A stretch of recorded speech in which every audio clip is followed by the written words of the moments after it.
네, 안녕하세요. 네, 오늘은 2025년 대입전형 시행계획 숭실대를 발표하게 된 강북청솔 전략단위 공병건입니다. 그래서 다른 얘기하기보다는 바로 진행을 하도록 하겠습니다.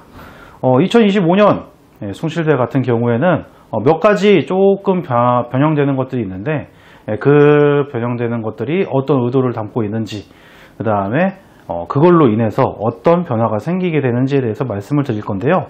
사실 전체적으로는 엄청나게 큰 변화가 있는 건 아닙니다.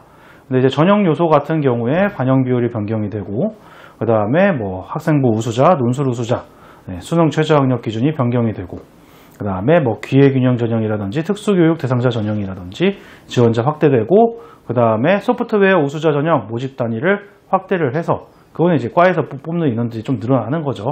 그런 것들이 있는 거고, 2025년 전체적으로는 이제 모집 계열에서 확통을 보고 사회탐구를 보는 학생들도 이공계에 지원을 할 수 있다.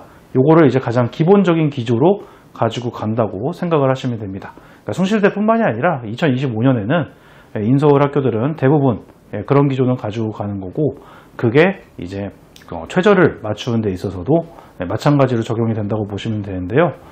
한 군데씩 보면서 말씀을 드릴게요. 일단 모집 단위 전체적으로는 인원 변화가 크게 있지는 않습니다. 근데 이제 수시 인원이 좀 증가된 것처럼 보이기는 하는데, 그거는 이제 재직자 전형 같은 좀 특수한 전형들이 증가가 되는 거니까 실제로 지원을 하는 학생들 입장에서는 큰 변화가 없다라고 보시면 되고, 모집 단위 인원을 먼저 말씀을 드리는 이유는 그 한 명 때문에 그 과를 지원하는 데 있어 가지고 작년하고 다른 결과를 낼 수도 있고, 근데 우리가 입시를 쓴다라고 하는 거는 항상 작년 아니면 그 전 과거 데이터를 바탕으로 해가지고 올해를 예측하는 것이기다 보니까, 이거 같은 경우 이제 내년이죠. 내년을 예측할 때도 마찬가지로 인원들이 어떻게 변화를 하는지, 내가 지원하는 학과들이 어떤 변화를 보이는지는 나름대로 신경 써서 보실 필요는 있어요. 근데 이제 학교 전체적으로는 큰 문제가 없다, 큰 변화가 없다라고 생각을 하시면 될 것 같고요. 교과 전형입니다. 교과 전형 같은 경우에 이제 가장 큰 변화라고 할 수 있는 거는 변화라고 하긴 좀 그렇고, 숭실대는 좀 특별하게 가운데표를 보시면 아실 수가 있는데, 공통과목 일반 선택 과목에서 계열별로 가중치를 부여하고 있다는 거. 공개하는 학교들도 있고 공개 안 하는 학교들도 있고, 아니면은 가중치 없이 그대로 하는 학교들도 있는데, 숭실대 정도는 가중치가 있구나 정도로 생각하시면 되고, 지금 보시면 이제 인문 계열 같은 경우에는 국어하고 영어의 반영 비중이 높죠. 그 다음 경상 계열 같은 경우에는 수학, 영어에 높고요. 자연 계열은 수학 그리고 과학 쪽에 영어까지 그렇게 반영을 하고 있고, 융합 특성화 자유전공학부라고 하는 데에는 수학하고 마찬가지로 영어, 과학이 이제 사탐까지 포함을 해서 그렇게 반영을 하고 있다라는 거 정도만 체크하시면 됩니다. 큰 변화는 없어요. 원래 이렇게 하고 있었고, 그래서 그 전에 입결 같은 걸 보실 때에도 이런 거 다 반영돼서 점수가 나온 거니까 우리 아이가 어디에 유리한지를 보시면은 그걸로 충분하고요. 바뀐 거는 이제 밑에 마지막에 보시는 것처럼 최저 기준이 좀 변경이 있습니다. 근데 크게 바뀐 거는 아니고요. 인문 경상 계열 같은 경우에는 원래 이제 2합 4를 뽑았었는데 이제 2합 5로 좀 변경이 완화가 됐죠. 완화가 된 모습이 보이고, 어차피 확통 미적 기하로 똑같이 보는 거기 때문에 과탐도 반영을 하고, 그런 것들이 자연계열하고 똑같이 되면서 자연계열하고 최저를 좀 맞춘 감이 있습니다. 자연계열 같은 경우에는 확통이 들어가는 게 아니라 미적하고 기하만 들어가네요. 최저는 그대로 들어가면서, 그 다음에 융합특성화 자유전공학부 같은 경우에는 그대로 진행을 하면서, 여기도 원래 이제 미적 기하만 반영을 했었는데 확통이 들어가면서 2합 5는 그대로 유지를 해서, 결론적으로 말씀드리면은 다른 학교 다 변화를 하는데 교과 전형에서 숭실대가 요것만 변화가 안 된다는 거는, 근데 결국 아마 지원을 하는 데 있어서는 큰 변화가 없기는 할 것 같습니다. 왜냐면은 수시 교과 전형을 지원을 하려면 저 탐구의 반영, 공통과목하고 일반 선택에서 반영 비중을 계산을 하는 데 있어 가지고, 이과 애들은 수학하고 과학 쪽에 신경을 많이 썼을 것이고, 문과 친구들은 국어, 영어에 조금 더 신경을 썼을 것이고, 같이 공통을 하게 되면 사실 내신도 이과 친구들이 조금 더, 그러니까 이과 쪽을 희망하는 미적이나 기하를 선택하는 애들이 수학 상하를 할 때도 마찬가지고 점수적으로 앞서는 경우가 있어서 아마 내신을 확보하기 좀 어려울 거니까 뭐 미적 기하로 나눈다고 미적 기하로만 최저를 맞춘다고 해가지고 자연 계열이 뭐 특별하게 변화될 거는 없을 것 같기는 하네요. 그래서 여기서 이제 중점적으로 보셔야 될 거는 그냥 황미기 다 보고 사탐가탐 다 보고 인문계열 경상계열은 이하보로 좀 완화가 됐구나 정도만 파악하시면 될 것 같습니다. 종합전형 같은 경우에는 저기 뭐 큰 변화가 있는 건 아니지만 면접 평가에서 반영 비중이 30에서 50으로 그러니까 교과를 직접적으로 반영하는 거 아니면 비교과 서류보다는 면접에 조금 더 치중을 해서 반영 비율을 올리겠다라고 하는 거고요. 그래서 크게는 뭐 이렇게 단계별 전형과 일괄 전형이 나눠져 있다라고 하고는 있는데 그냥 단계별 전형만 있다고 보시면 됩니다. 일괄 전형 같은 경우에는 특성하고 재직자 전형이기 때문에 그건 이제 특수한 경우에서 뽑는 거고요. 그러니까 기본적으로 면접은 다 보게 될 거고 근데 면접 반영 비중이 올라갔다라고 얘기하는 거는 결론적으로는 입결을 보실 때 점수, 내신 점수가 조금 떨어진다 하더라도 면접에서 어느 정도 극복이 가능한 선까지 바뀌게 될 거다. 그러니까 즉 입결 점수 자체가 그 전에 거랑 비교를 하는 것보다는 조금 더 올라가게 될 거다라고 생각을 하시면 됩니다. 아까 잠깐 말씀드렸지만 소프트웨어 우수자 전형 같은 경우에는 금융학부 경상계열의 모집을 확대하면서 인원수가 좀 늘어난 것처럼 보이지만 실상으로는 바뀌는 건 크게 없고요.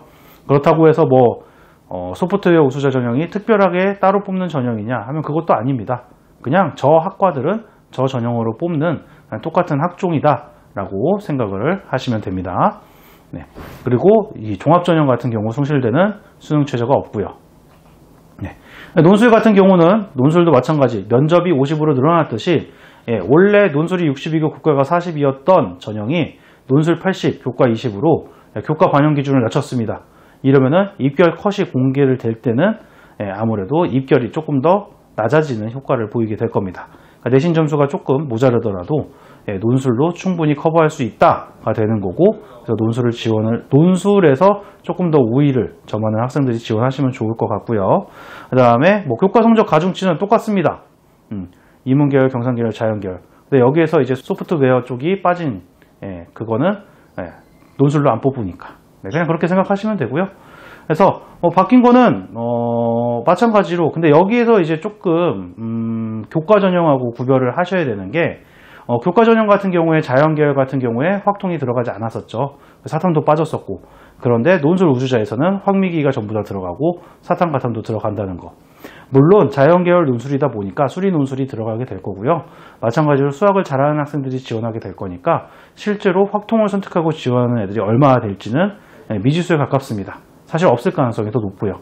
어찌됐건 자연계열 논술 우수자 같은 경우에는 확통을 보는 학생들, 사탐을 보는 학생들도 지원할 수 있다는 거.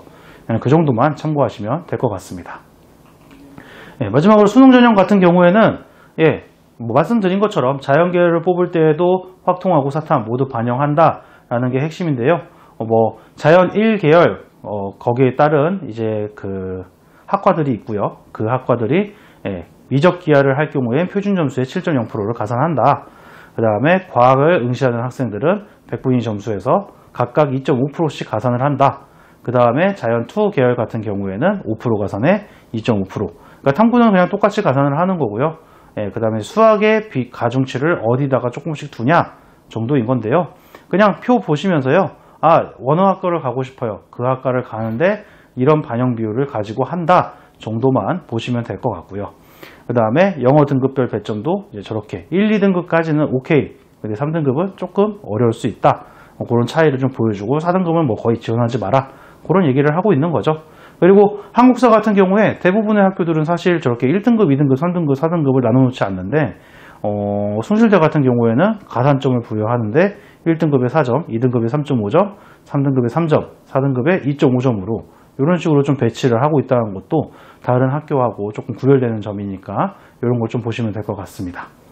그래서 종합적으로는 전체 계획에서의 큰 변화는 없어요. 근데 이제 전형 요소, 아까 수시 같은 경우에 면접의 비중이 늘어난 거, 그리고 논술이 늘어나게 된 거, 그러니까 교과의 반영 비율을 줄이고 학교에서 제공하는 결국 구술이랑 논술의 비중을 올리겠다라고 하는 거죠. 그러니까 숭실대 내에서 더 준비하겠다라는 걸로 해석하셔도 됩니다. 이렇게 됐을 경우에 면접이나 논술이 증가를 하게 되면 결국 보이는 입결은 교과 성적은 이제 반영 비중이 감소하면서 입결이 하락되는 모양새를 보일 건데, 최저를 완화하게 되면은 지원자 풀이 증가하게 될 거고요. 그럼 전형 요소 반영이 더 강화돼서 입결이 상승되는 모습을 보이게 될 거거든요. 그래서 요 두 개에 따라 가지고 과연 어떤 변화를 보이게 될지 조금 더 지켜볼 필요가 있을 것 같습니다. 결론적으로는 숭실대를 지원하려고 하는 학생들의 입장에서는 논술이 80이 됐다. 내가 조금 더 논술을 강하게 밀어붙여도 될 것 같아. 그리고 최저도 완화가 됐어. 그런 것들을 생각해 보셔도 좋을 것 같고요. 교과를 생각하는 학생들 같은 경우에는 마찬가지로 최저가 인문 경상계열 같은 경우는 좀 완화된 경우가 있고, 그 다음 내가 학교 생활을 하면서 관련된 학과에 관련된 과목들 점수가 충분히 나왔는지, 거기에 따라서 지원 여부를 결정하시면 될 것 같습니다. 네, 숭실대 이상으로 마치도록 하고요. 다음에 다른 학교로 다시 찾아뵙도록 하겠습니다. 감사합니다.